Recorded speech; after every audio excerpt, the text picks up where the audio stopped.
आकार रथ और राम के लिए जिसने धारण कर लिया था हथरथ, अपनी ध्वनि में अपनी सांसों में सुबह शाम लगा रखा था राम का नाद रथ, वही तो था भैया भरत। और कैसे थे भैया भरत? अगर 14 वर्षों में जुट जाता बिना राम के नाम तो भैया के चरणों की सौगंध थी, अंत कर देते जीवन तमाम, इस भरत का क्या काम जहां ना हो भैया राम।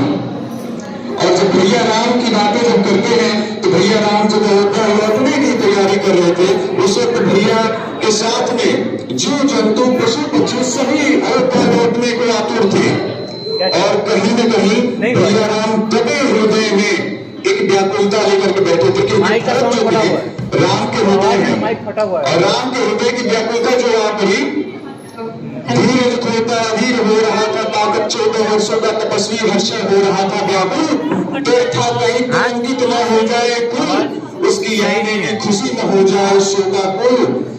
तैयार करिए, क्योंकि भरत भैया ने जीवन त्यागने को तैयार कर लिया था सुन। भैया भरत की बातें ये जानते थे श्री राम, तो श्री राम भी जो थे उन्होंने दिखाया काफी शीघ्रता, नहीं किया कोई भूल, उनके आने से पूजनीय हो गया रघुकुल।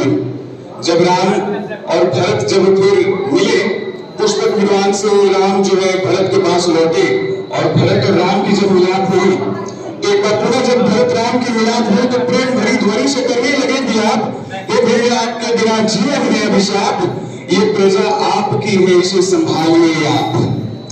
जब ये दृश्य आंखों के समक्ष आता है तो आंखें काफी नम हो जाती हैं, और कुछ ऐसा ही हुआ वहां पे जब भरत के पहरेदार जब इस दृश्य को देखे तो उनकी आंखें काफी नम हो गई, और नम आंखों से अयोध्या में जाकर के ये खबर हमको सुना दिए कि प्रभु श्री राम जो है अयोध्या की ओर आ गए हैं।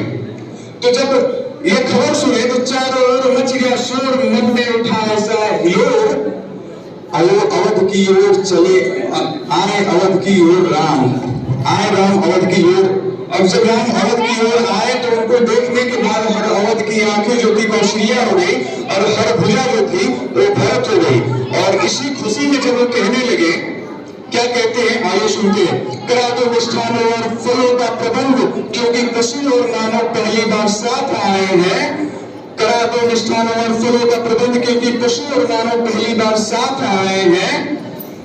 कर दो अयोध्या को रोशन, यहाँ के पुत्र मानवता के काम आए हैं। कर दो अयोध्या को रोशन, यहाँ के पुत्र मानवता के काम आए हैं। करो राज तिलक की तैयारी, वन के वासी और मर्यादा के स्वाभिमान आए हैं। उतार लाओ तारों को धरा पर, क्योंकि हमारे प्रयोग के स्वामी राम आए हैं। जब प्रभु श्री राम आए तो उस समय होता होगा कि तारे जो है वो आसमान के थाली में रोशन होते होंगे, लेकिन उस दिन तारे जमीन के गोद में रोशन हो रहे थे। और ऐसी दीपावली बनी कि दीपावली अमर हो गई। और मानवता ने जब भी सुंदर सपने देखे, कोई भी सपने देखे हो, उन सुंदर सपनों में सबसे बेहतरीन सपने राम के हैं। और जब दीपावली मनी और दीपावली मनाए जाने के बाद कार्तिक शुक्ल के 6ठे दिन छठ पूजा की व्रत उन्होंने ठानी। ये ऐसी व्रत है कि भगवान श्री राम ने ठानी ये छठ व्रत, और साथ ही साथ उन्होंने जो संदेश दिया उस संदेश को हम पढ़कर के बताते हैं आपको। उन्होंने क्या दिया संदेश, निकाल फेंको मैल मन का, क्या ये मानवता के कभी काम आया है? निकाल फेंको मैल मन का, क्या ये कभी मानवता के काम आया है? नजरें उठा कर देखो दूर दूर तक, कभी कोई रावण मर्यादा के काम आया है?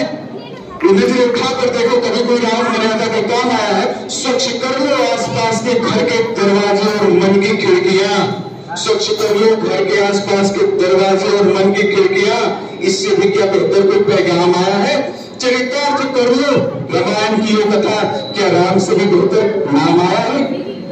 और मैं अंतिम पंक्ति के साथ मैं आप सभी को कहना चाहूंगा कि शुद्धता, स्वच्छता और सकारात्मकता का त्योहार अपनाएं। दीपावली और छठ पूजा की आप सभी को हार्दिक शुभकामनाएं। बहुत बहुत धन्यवाद।